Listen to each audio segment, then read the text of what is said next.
On this episode of Untold Capers and Crime, a scrapyard boss who turned catalytic converters into gold, a network of thieves stretching across half the country, and one wire transfer that unraveled it all. Our guest, Mike Dado, once ran West End Metals, a business that blurred the line between commerce and crime. Ready to tell your story, Mike? Ready as I'm going to be. Some people think crime looks like chaos. Mine looked like order.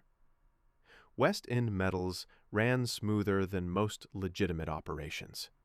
We bought and sold scrap metal, and, on the best occasions, rare metals. Calls came from Texas, Jersey, Oklahoma, all of them claiming a steady supply, the majority coming from catalytic converters. Nobody says where they get that kind of supply, but I'm not stupid. Plausible deniability, I think they call it. You just learn not to ask.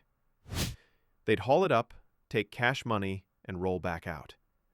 I wasn't some back alley thief, let's get that straight. I was a businessman who found a niche the law hadn't caught up to yet, and the first domino to fall once it did. The system rewards speed, not conscience. You find a crack, you exploit it fast. That's the way it is. And I was fast. Faster than anyone. You had suppliers all over the country, Mike.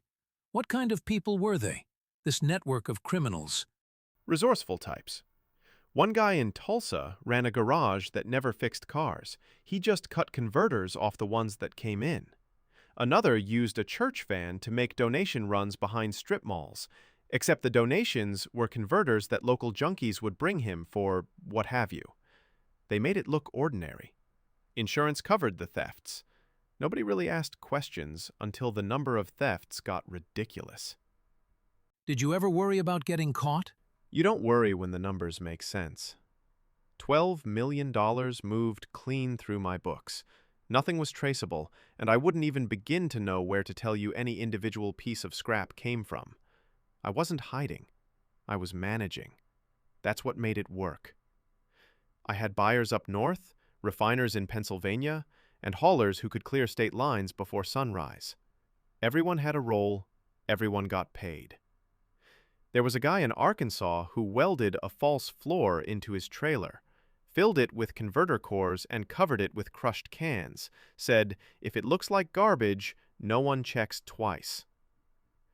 Another crew hit abandoned cars in impound lots. They'd pay the lot fees, strip the cores out, and leave the shells. Legal on paper, dirty in practice. I'm sure there were other much more illegal means they were obtained, but again, I didn't ask questions. The feds follow money, not men.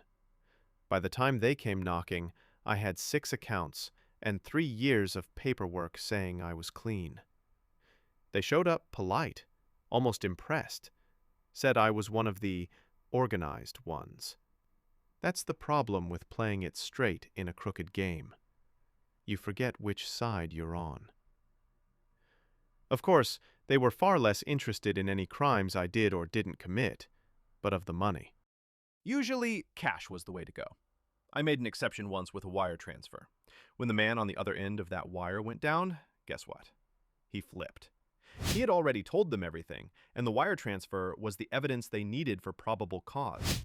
They swarmed in and got everything they needed to build their case.